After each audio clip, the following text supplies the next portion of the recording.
O senhor não acha que é o seguinte, empresários ligados ao PL, ao ex-presidente Bolsonaro, criticaram o tarifaço do presidente Donald Trump. Empresários ligados ao PL reconheceram que o governo brasileiro fez negociações e entregou, inclusive, uma proposta que não foi respondida. Mesmo assim, o senhor concorda com o tarifaço contra o Brasil? Eu não concordo com o tarifaço, eu concordo que eu discordo do governo, porque o governo não está conduzindo a situação como deveria conduzir de negociar. Foi outra, perdão, meus perdões, mas a pergunta é a seguinte, o senhor concorda ou não com o tarifaço? Só isso, o senhor concorda ou não? É lógico que eu não concordo, eu acho que o governo brasileiro tem que ter uma relação muito próxima aos Estados Unidos, porque eles podem fazer tudo para nós se quiser. Pode comprar mais produtos se quiserem comprar, pode ter taxas menores para o Brasil, favorecer o nosso povo, nós temos que negociar.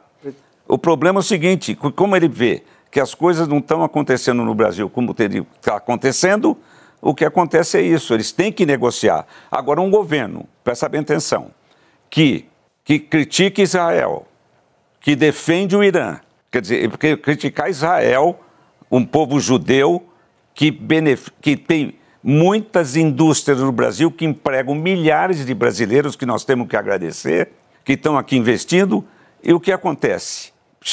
Você chega num ponto que eles não vão negociar, eles vão lá e apoiam o Irã, vão lá e apoiam o Hamas. O presidente. Isso que dificulta a negociação deles na tarifa com os Estados Unidos. Presidente. Com a tarifa de 50% e com as ameaças que estão sendo feitas contra autoridades brasileiras, já foi feito contra o Hugo Mota. A aplicação, o senhor concorda com a aplicação da lei Magnitsky contra Alexandre de Moraes e outros ministros? Veja bem, a Embaixada Americana tem todas as informações, tem muito mais informações do que a gente imagina. Se você for ver o tamanho da Embaixada Americana, a estrutura que eles têm é maior que o Palácio do Planalto. Eles têm todas as informações. Então o Trump, como gosta do Bolsonaro, por causa do carisma que o Bolsonaro tem, ele conquistou o Trump também. Ele chega lá, ele pergunta, chama o pessoal da embaixada, chama o ministro de Estado, o secretário de Estado e pergunta, Bolsonaro, meu amigo lá no Brasil, é honesto? É honesto. O julgamento dele é legal? Não, é ilegal. É ilegal. Ele não podia estar sendo processado por isso. Então, por isso que o Trump está tomando essas providências, que são providências que ele não está interferindo no Brasil. Qual foi o papel do Tarcísio, do governador de São Paulo, nessa articulação da anistia? Como que o senhor avalia? Não, ele tem trabalhado, o Tarcísio está ajudando, dentro do partido que ele pertence, que é o Republicanos, para trazer, para que a gente faça anistia, porque é uma injustiça o que está acontecendo. E o quanto disso é uma condicionante para que o senhor, como presidente do PL, o apoie como candidato à presidência para a eleição do ano que vem? Nenhuma. Eu vou apoiar o candidato que o presidente Bolsonaro indicar. Mesmo se for alguém da família Bolsonaro? Mesmo se for alguém. Mesmo se for Eduardo Bolsonaro? Se for Eduardo, o Bolsonaro apoiou o Eduardo é o nosso candidato. O deputado Eduardo Bolsonaro tem dito que se o Tarcísio for para o PL, ele pode sair do PL. Se tiver que escolher entre Tarcísio e Eduardo, como é que o senhor vai fazer? Deixa eu te dizer. O Tarcísio só vem para o PL se o Bolsonaro apoiá-lo para presidente.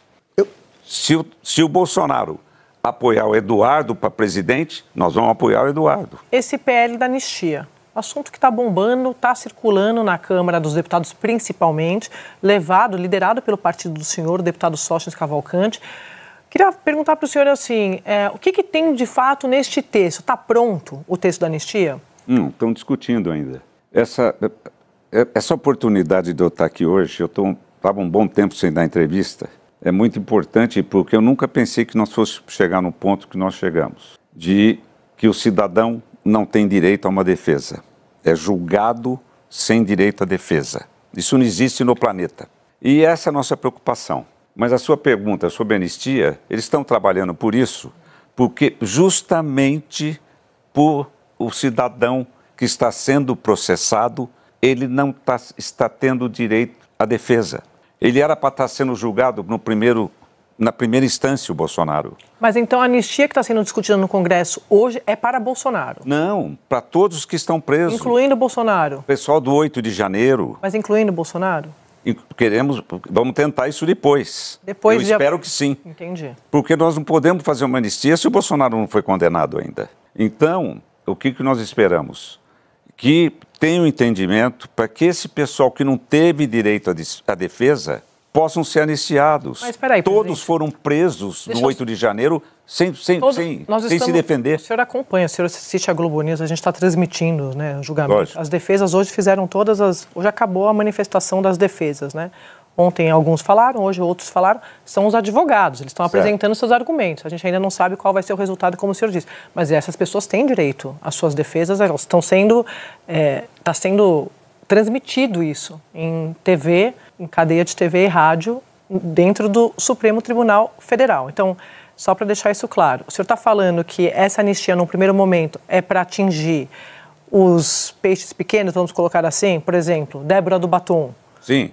E depois, um segundo momento, pós o julgamento no Supremo que estamos acompanhando agora, é para pegar Bolsonaro, Braga Neto e essa turma? Isso é o entendimento que nós temos, porque todos eles deveriam ter um segundo julgamento. O presidente da República está na lei. O presidente da República, quando sai do governo, só pode ser julgado na primeira instância.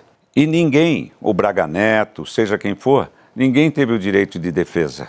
Então, a anistia é para isso. Como nós anistiamos vários políticos no passado e que não tiveram direito à defesa também e que foram prejudicados e maltratados até na Revolução, todos foram anistiados. Presidente, só queria que o senhor esclarecesse uma coisa. O senhor está pontuando muito que os réus não tiveram direito à defesa. Só que eles participaram de interrogatório, as defesas apresentaram suas alegações finais. Antes disso, durante a fase antes da apresentação da denúncia, eles tiveram também acesso a todo o processo, se pronunciaram. Então, assim, acho que você pode até discordar da forma como foi feita a defesa, mas espaço para defesa, pelo que a gente viu, e Andréia pontuou, eles acabaram de fazer agora as sustentações orais apresentando suas defesas. Então, defesa tem, não? Então, não estou entendendo o que o senhor quer dizer que não tem defesa. Ele vai ser julgado numa área. Todo cidadão no mundo tem direito a ter outro julgamento. Então, a defesa ele vai ter. Eu estou falando a questão de recurso, não de defesa, então. Defesa está tendo direito. Defesa tem, mas é só num grau. Se eles errarem, você não tem como recorrer. Presidente, isso não existe. No planeta Terra, todo cidadão tem direito a um segundo julgamento. Presidente. Não pela mesma turma. Não estou para ficar louco, permita-me fazer uma provocação aqui ao senhor em relação ao que o senhor afirma ter havido diversas irregularidades durante a sua atuação no TSE. Por que, quando no momento dessas situações, o senhor não denunciou? Para quem que eu vou denunciar com a pele? Para Alexandre de Moraes? Ou para algum órgão abaixo? Algum corregedoria não seria passível? Instituição abaixo? Mas qual corregedoria? Da onde? Do Supremo Tribunal Federal? Me diz, se fazendo o que eu estou fazendo, nada acontece. Na verdade, se eu fizesse algo desse tipo, hoje eu não estaria aqui denunciando, eu estaria morto. Então não tinha para quem denunciar. Que mesmo denunciando, jogando na imprensa, falando de Senado, falando em Câmara, nada está mudando. Então esquece, não existe. Se não estaria, se isso fosse uma coisa efetiva, que surtisse efeito, eu estaria no Brasil, não estaria na Itália. O segundo ponto da minha fala é pela nulidade do sistema acusatório e ao direito ao silêncio. E aqui, excelências, eu começo com um ponto bem sensível, que são as perguntas realizadas no dia dos interrogatórios. Vejamos, excelência, que aqui se trata das perguntas diretas. Nós não pegamos, por exemplo, quando o Ministério Público faz uma pergunta e o ministro relator se aproveita para fazer uma pergunta em cima, ou seja, que são perguntas originadas diretamente do ministro relator e diretamente do Ministério Público. Nós temos 302 perguntas do ministro relator contra 59 da Procuradoria-Geral da República. E aqui, excelências, muito se indaga, mas somente perguntar a mais não quer dizer que houve uma violação propriamente. O juiz também pode produzir provas. Mas aqui nós temos um fato curioso. Uma das testemunhas arroladas, o senhor Valdo Manuel de Oliveira Aires, foi indagado pelo ministro relator a respeito de uma publicação dele nas redes sociais que não consta dos autos. Ou seja, nós temos uma postura ativa do ministro relator de investigar testemunhas. Por que o Ministério Público que não fez isso? Qual o papel do juiz julgador ou é o juiz inquisidor? O juiz é o imparcial, o juiz é o afastado da causa, porque o magistrado tem a iniciativa de pesquisar as redes sociais da testemunha. Não que o ponto não seja relevante, pode às vezes ser irrelevante, mas quem tem a iniciativa probatória, a quem compete o ônus da prova? Ao Ministério Público. E aqui eu trago uma citação bem curiosa, em que fala que é de Ferrajoli a lição de que no sistema acusatório, diante da rígida separação de papéis entre sujeitos processuais, que esse é o ponto característico, não é possível que o juiz assuma a iniciativa da prova, do mesmo modo que o acusador não pode exercer a função de julgar.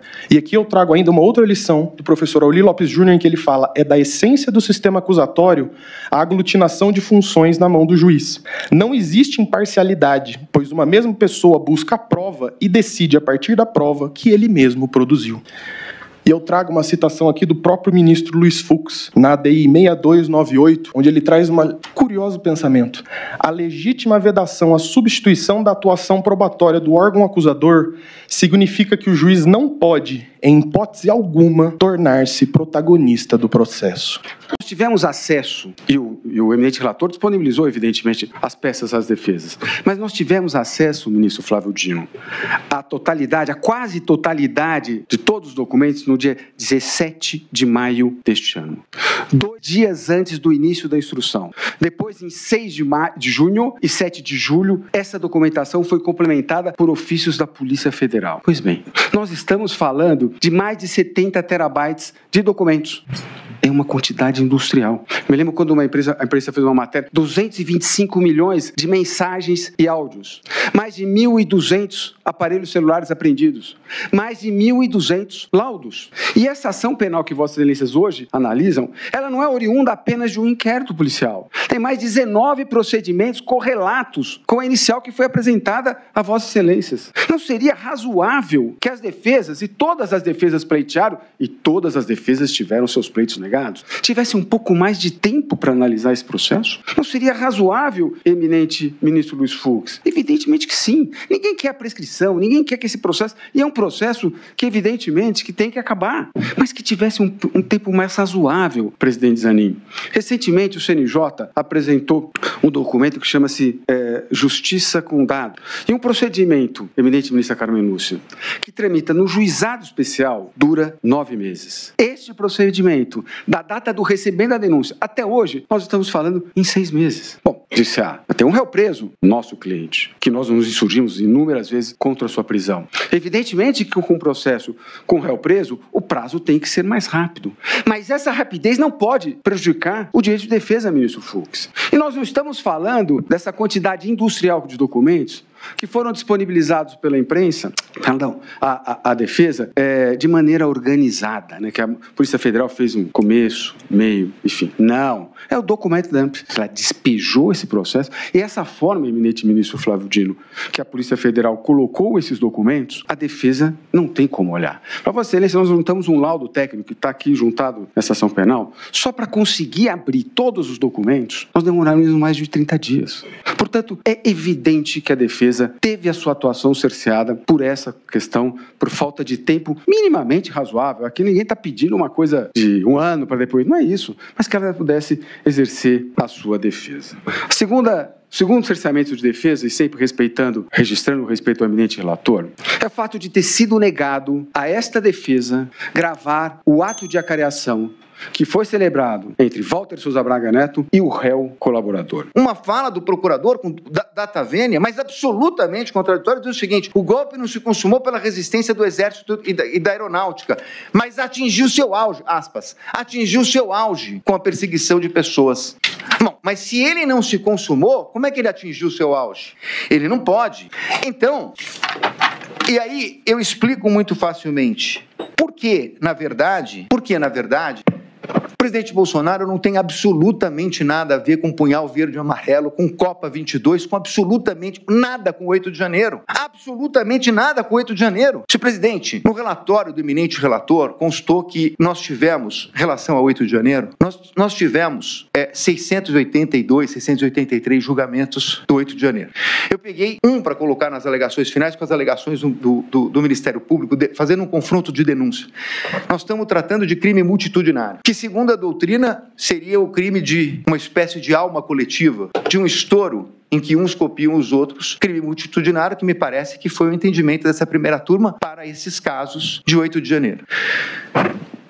Para além de não haver provas, para além de não haver qualquer tipo de provas, nós temos uma questão de ordem jurídica. A instigação no direito penal, seja do ponto de vista doutrinário, seja do ponto de vista jurisprudencial, e o professor Oswaldo Dweck, que fez um parecer para a defesa que foi juntado aos autos, trata disso com muita propriedade, professor titular da Pontifícia Universidade Católica de São Paulo, determinando que instigação se dá para pessoa ou pessoas determinadas em relação a fato ou fatos determinados. Essa é a possibilidade jurídica de instigação. Então, o Ministério Público, apesar de não falar diretamente, é outro problema da denúncia e das alegações finais, está acusando de uma instigação a ato de 8 de janeiro para pessoas indeterminadas e para fatos criminosos indeterminados. Juridicamente, essa acusação não é possível. Juridicamente, essa acusação não é possível. Antes de sair do Brasil, o presidente, não vamos achar que o mundo vai acabar. Vamos pro tudo ou nada? Não, não tem tudo ou nada. Não é o caso de ficar atacando instituições ou grupos. A tese da acusação é de que a criação do caos serviria, na verdade, a um golpe. Mas nós temos dois momentos. O primeiro momento pós as eleições, no início de novembro, no início de dezembro, com os caminhoneiros obstruindo as ruas, e há um pedido formal do presidente para que fossem desobstruídas. Está registrado. Aquilo seria, efetivamente, os ingredientes para o caos, de parar o país. E ele pediu para desobstruir. E também colocou essa mensagem antes de viajar para o exterior. Então não há uma prova, não há um elemento. E mesmo assim se fala. Agora vejam a dubiedade da acusação. Em um momento se fala numa instigação, em outro momento na peça da acusação se fala em dever de garante. Dever de garante, com todo respeito, só até 31 de janeiro. Porque não tem dever de garante a partir de 31 de dezembro, perdão. Não tem dever de garante a partir de janeiro.